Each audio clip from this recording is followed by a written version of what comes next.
Hi friends, నేనైతే మార్కెట్కి వచ్చేసిన. ఈరోజు మొత్తం ముఖమంతా వలిగింది. వాస్లైన్ తీసుకోవాలి వచ్చిన.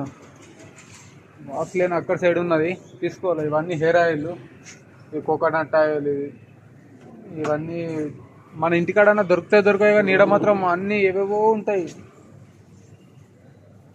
చూడండి, మొత్తం అవే. మనం ఏవంటే అవి వాడద్దు. మనం ఇంటికాడ అయితే ఏవి వాడినామో అవే హెయిర్ ఆయిల్ వాడాలి, లేకపోతే ఇంటికి మొత్తం బట్టలు అవుతాయి. ఇంటికి పోయేసరికి పిల్ల కూడా మెచ్చది. అందుకే మనం ఇంటికాడ ఏ ఆయిల్ అయితే వాడదామో ఈడ కూడా అదే ఆయిల్ వాడితే బెస్ట్ నాకు తెలిసి. కొత్త ట్రై చేస్తా అంటే ఉన్నాయని విడిచిపిక్తాయి. మా ఫ్రెండ్స్ అట్లా చాలామంది పోయినాయి కాబట్టి నేను చెప్తున్నా. ఓకేనా? చూడండి ఫ్రెండ్స్, ఒకరోజు మొత్తం ఫుల్ వీడియో అప్లోడ్ చేస్తా. చూడండి, ప్రతి ఒక్క ఐటమ్. ఫ్రెండ్స్, మరిన్ని వీడియోస్ కోసం అయితే ఛానల్ సబ్స్క్రైబ్ చేసుకోండి.